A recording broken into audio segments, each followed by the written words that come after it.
Wait for the music. Wait for the music. Oh, yes, sorry.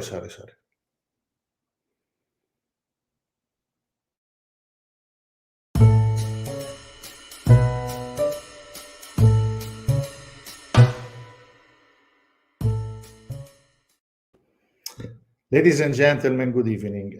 I'm really honored for this invitation at Alternative Venues for Jazz.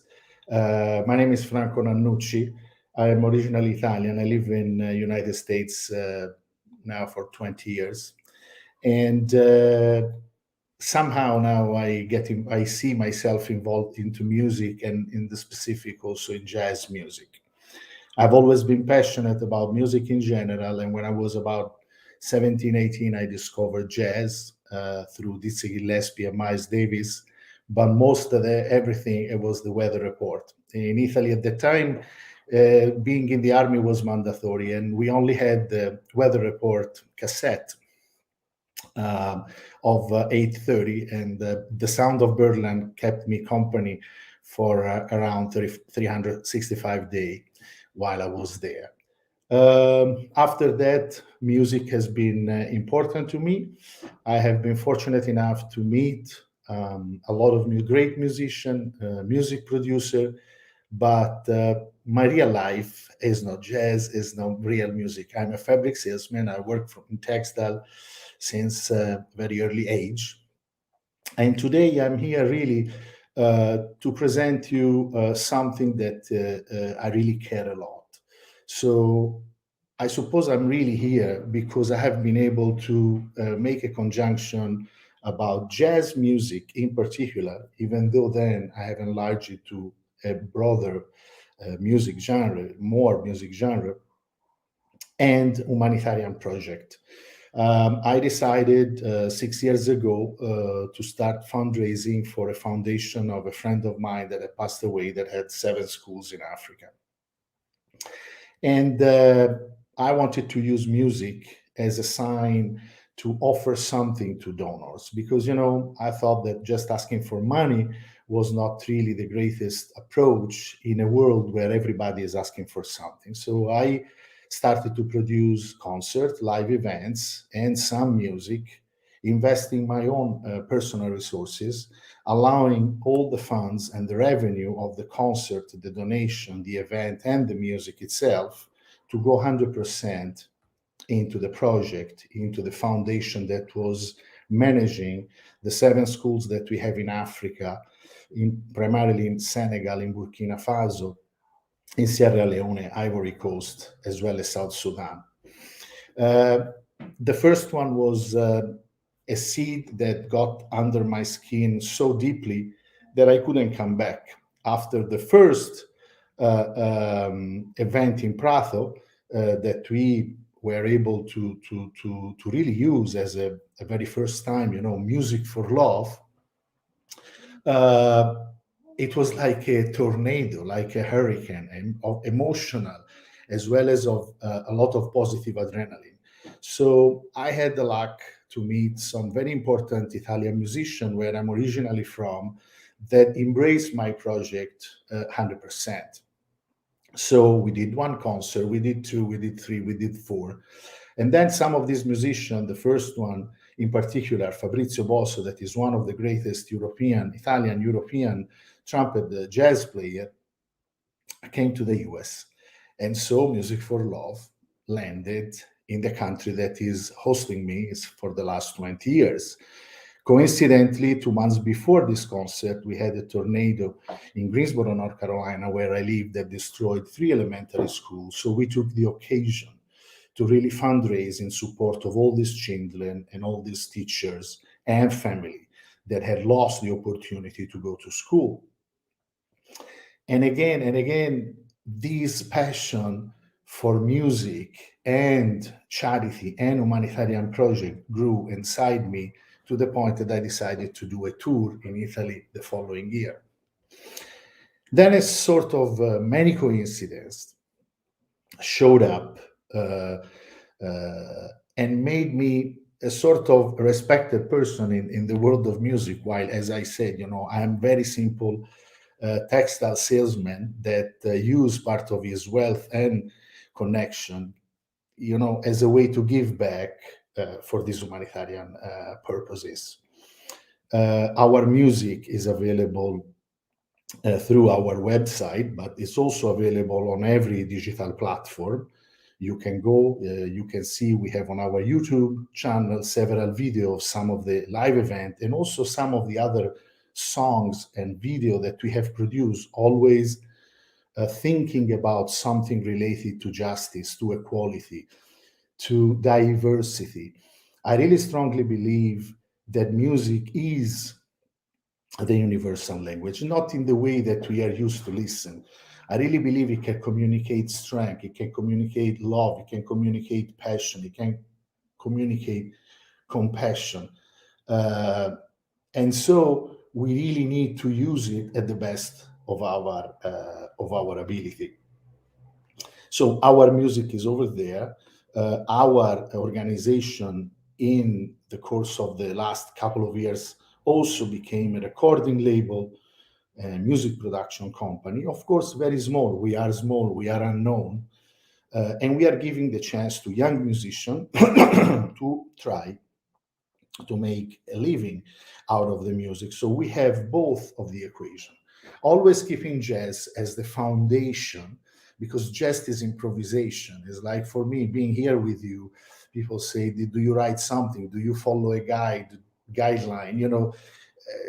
No, I'm not the kind of person. I just speak out of my heart of what I really have in the moment, that I share with friends on stage when I do a few of the speeches explaining what we do in Africa, what we do in Italy, what we do in the United States, and what hopefully we can do in a lot of other countries. One of the little story I would like to tell you to introduce you my little jewel, Music for Love, Volume 1. It's an album that I would have never thought in my wildest dream to be able to produce. And it was never really even envisioned to be a project with the opportunities that we are having today. So a couple of years ago, we did a concert, and the Italian music producer accepted the challenge of an Italian fabric salesman to produce some music. I would have loved to listen Michel Petrucciani, the famous French pianist that passed away at the end of 1999, playing with Fabrizio Bosso, our major artist, if you want, but of course that was not possible. So Stefano De Donato, my partner in this project, made a sort of alchemy to blend and mix Michel Petrucciani music with Fabrizio Bosso's music in Cantabile. And that was like a big fire to me. And I said, okay, well, we need to do more. We need to do more. A few weeks later, I was on a plane coming back from Los Angeles for a business trip. And don't remember exactly why, but dressed up with my Music for Love gears. And I was listening to music with my headphone, and I was kind of dancing, if you want. And the gentleman crossed, in the hallway, and touched my shoulder and said, "Hey man, you're grooving." And I said, "Oh yes, sir. I'm listening to this music. I'm listening to this new album published of Miles Davis, where Lost Recording, and the nephew of Miles Davis has actually produced this. And I'm really so intrigued by Miles' music, since I have listened to music when I was a kid." And this gentleman looked at me again and he said, "Hey man, I am Vince. I am Vincent Wilbur Jr., the nephew of Miles Davis." This encounter was, and it's still remembered by myself as well as Vincent, that right now I consider a friend, something incredible, a coincidence that cannot just simply be a coincidence. So we started to test each other, and sharing a few of my stories with him. And Music for Love was essentially built out of three pieces: Cantabile of Michel Petrucciani, a song that I wanted to dedicate very strongly to Miles Davis, but an original song that I wanted my music producer to produce. And in fact, you can find it on our album. It's called Dreaming Miles. And the third original song that was the foundation of the project was a song of Damian Marley, the song of the iconic man of justice, equality, and message of peace, Bob Marley. Through a friend that I have in Italy, that she's actually our president of Music for Love in Italy, I got connected with an incredible lady. Her name is Alessandra Lo Savio, that has personal relationship with the Marley family, and she was so good to introduce me to Rohan Marley, that of course introduced me to the more, let's say, music-oriented part of the family. And I said to them, well, we are doing this for humanitarian project. Would Damien consider to offer us the license? And guess what? It just happened. So the Marleys and the Universal Record offered to an unknown organization the possibility to monetize the sales of the music, because ultimately they knew that this was 100% humanitarian focused as far as proceeds and income. Let's say whatever come in go totally 100% to the project. And I was really so incredibly happy that you can really not imagine, for a person like me having the opportunity first to have a sort of support by the nephew of Miles Davis into my project and my Dreaming Miles song.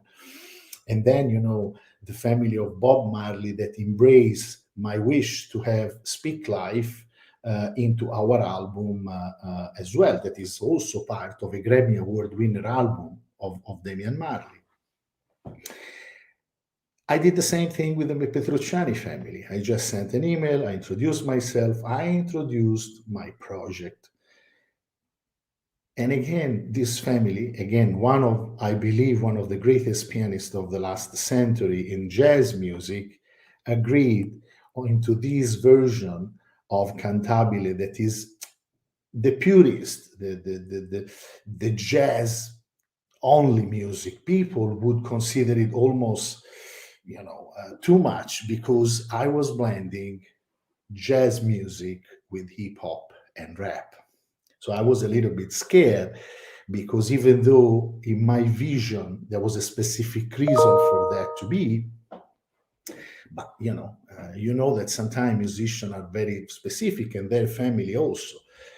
They embrace it. They gave us a co-publishing agreement where the guy that did the lyrics and was singing the rap part, was part of, again, the possibility of monetizing, the sales of this music.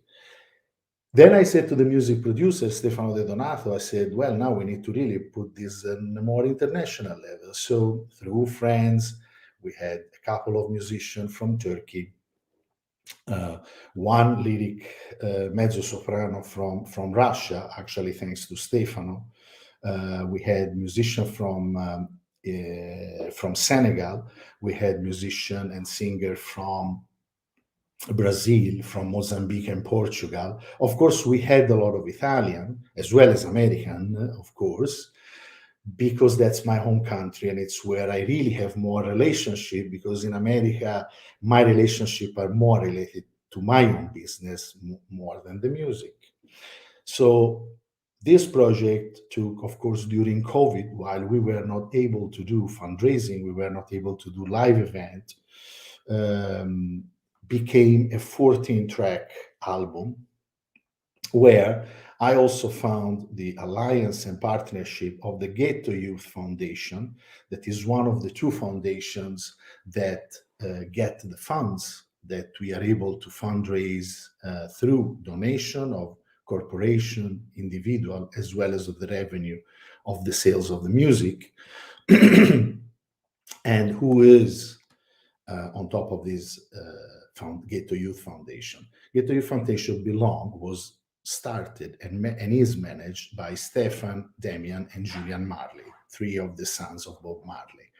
So again, for me, not only using the music of the Marley family, but having an alliance with the Marley Fleming into a music humanitarian dedicated project was just something unbelievable.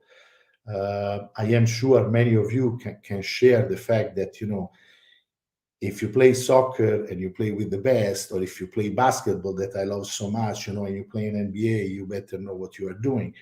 And for me, having a music project as well as an humanitarian project with the Marley family was just beyond any possible imagination or dream, for which I hope that very soon we could be able to land some project also in Jamaica.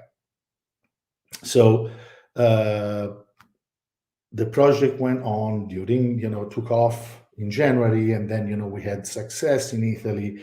We were number one on some of the chart. That it means everything and nothing, but for us it was a lot of adrenaline, a lot of positive, energy as well. During summer, we had the incredible news that we got 2 nominations for Dreaming Miles and for Speak Life at the Hollywood Music and Media Award. Dreaming Miles in the jazz category and Speak Life in the hip hop rap. Again, an incredible accomplishment for people like me that, again, are just doing music for passion. To be recognized by those organizations, it's just something that is hard to believe it's even possible. If 2-3 years ago I would have said to some of my friends, maybe one day we will have nomination at Hollywood Music and Media Award, they would seriously consider me, kind of crazy. And I most probably I would have considered myself as well.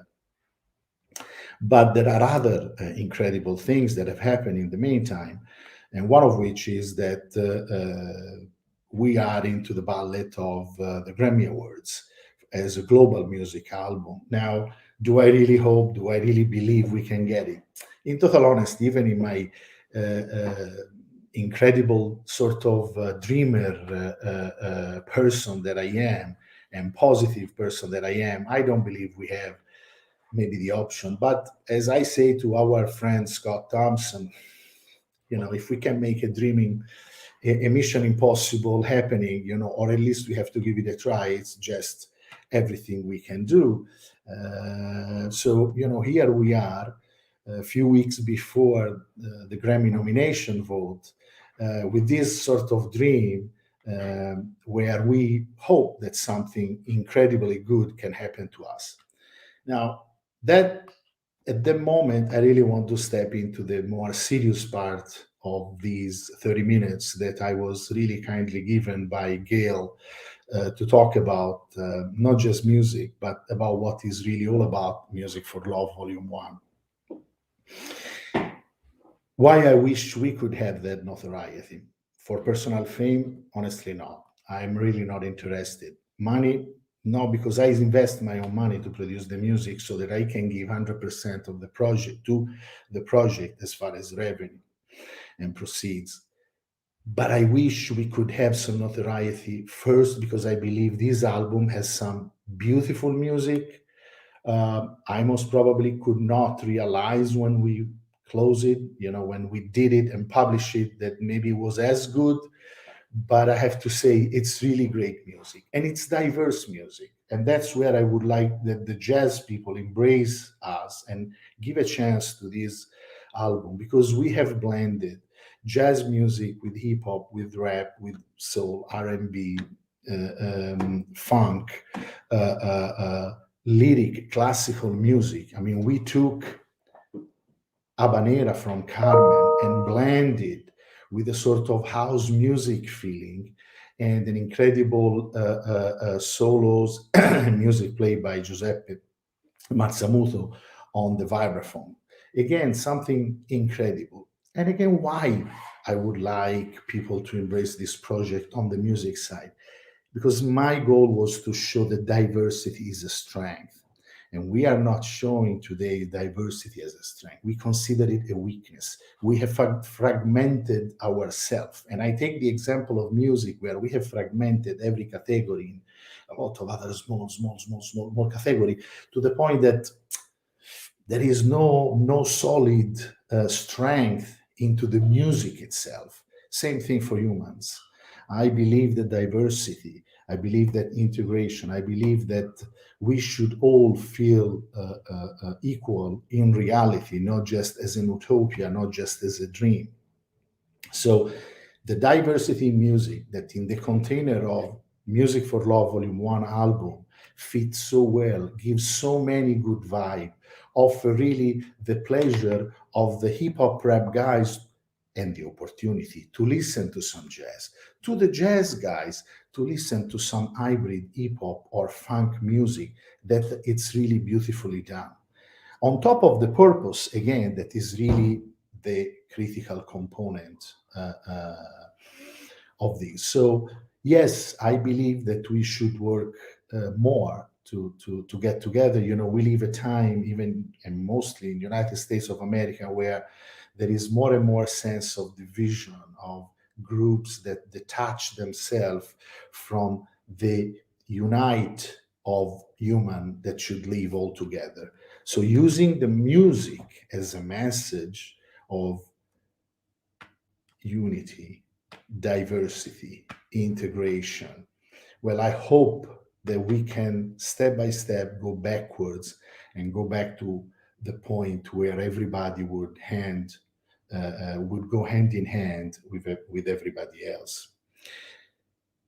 Africa is the place where we have started the most. As I said, we have 7 schools. We support thousands and thousands of kids that would not have a chance to study, would not have a chance to have a life. I wish you could go on our website, musicforlove.org, and just check a few of the photos, a few of the images that we are showing, not to really create discomfort, it's just to create awareness. I have brought my family in a few of those countries to see some of these people and to feel how these people really live, because pictures are not the same. Movies, videos are not the same. When you go and see with your own eyes, you touch with your own hand, and you smell with your own nose, you really change perception. When I was in a very remote village in Kenya with my 3 kids, at that time they were like 8, 12, and 16, 17. We were in this Nyagwethe village, really in a remote part of Kenya. And we spent a week. And my daughter, that at that time was 8 years old, one day she said to me, "Dad, do you see all these kids?" And I said, "Yes, Bianca. So, Dad, but do you really see all these kids?" And I said, "Bianca, what do you want to say? Why are you asking me that? Of course I see them. Do you really see that these guys, these children, have absolutely nothing, but they all smile and feel happy?" This was a sort of thunder in my brain, but also in my heart, because if the innocence of an 8 years old that has lived her life within the United States and Italy in a medium, we are not, rich or super wealthy family, absolutely not. She could recognize in a heartbeat the value and the emotion of these kids, that they have never seen a phone. Actually, they had never seen a girl 8 years old. They had seen white ladies, but never white kids or children. This gave me even more energy to push myself into keep doing what I was doing, because sometimes doing charity, doing humanitarian project is also very frustrating. A lot of the big organization, and again, this is not the place to criticize the other, are not really handling all of these in the very best way. So small organization like ours have surely enough a lot of difficulties, first in fundraising, and second in really getting credibility. My strength has always been, ladies, gentlemen, you like to see what we do, I can get you on a plane and we can go to see the schools, we can go to see the places that we have built, the places that we are running with our funds, and I can show you how many kids can have a better life. So, in the last few minutes, I really would like to call as many of you to share in general this message of equality, this message of integration, this message of let's stop to hate each other, and really try to live a life that is more what it should be. So, do something for the other, do something for the one that you see are in need, because also in our country, United States of America, there are so many that are in need that we should not forget about that. Now, I also hope that many of you could share our story for the music, of course. If some of you has the chance to vote or know some people that can vote for a Grammy nomination, here we are. We don't expect miracles, but you know what? At least we give it a try. I think our album could be worth that scene, but it would be worth only because it could give us, all of us, the chance to advertise our projects so that many more corporations could support us with donation. You can actually do that through our website as well. Again, musicforlove.org. You have a link where you can send donation to our foundation. You can also go to ghettoyouthfoundation.com. That is the foundation of the Marley's brothers that also are our partner in this venture. Or if you are Italian, you can just go to the Fondazione Fabrizio Meoni Onlus .it and do the same thing. So we really would like, again, corporation to support, but also individual. Um, we don't just need big budgets, the $50, the $100, $200, 500, 1,000 are all equally important, because once they sum one on top of the other, they really create funds that can change the life of so many kids. I didn't want to show pictures of these kids here. This is not the contest here. We are here to talk about music.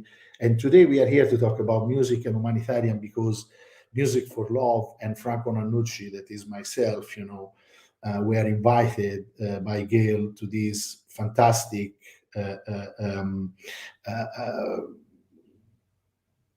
I don't even now get the correct name, on top of my mind. Again, English is not my first language anyhow. So to have this opportunity to really talk about us and share our music project. Again, as I said, jazz is a critical part, and if you go on the YouTube channel of Music for Love, you will see that we have done some concert with music that is really incredibly beautiful music. Now, I am saying that about something I have produced that maybe looks easy, but I wish you could take the time to go and listen to that, because I believe that you will embrace it as well. Because the people that finally listen to that music or listen to the Music for Love Volume 1, at the end, they just come back to us and say, wow, where are you guys coming from? This is really beautiful. This is so intriguing because of the diversity, So this is what it's all about. So again and again, Music for Love Volume 1, musicforlove.org. This is our organization that we try to push as up as we can in the scene of music, in the global scene of music. I have this that was grown through COVID, and as a joke before the album was published, I said as a real joke, I am just going to shave myself when I will be on stage getting the Grammy Award. I mean, obviously, this was a year and a half ago. I could not even imagine that. Well, guess what? I can promise you, if I could get a nomination, something that, again, not sure it will happen, but I'm going to shave on stage myself, as keeping the promise of what I said in a time where nobody would even dream about having that opportunity. So thank you, Gail. Thanks you, Scott Thompson. Thank you to everybody that was listening to this or that will listen to this. Thank you to everybody that will embrace the project. Thank you to the one that will send donation. And also thank you to the one that paid attention and maybe didn't enjoy or didn't like the music. You are as equally important, because it means that we have to do something extra. We have to do something more to catch you and grab you towards us. And maybe we will have to do simply more and more music to make sure that also the one that didn't come this time will come on the next time. Thank you so much, and music for love to everybody. Thank you.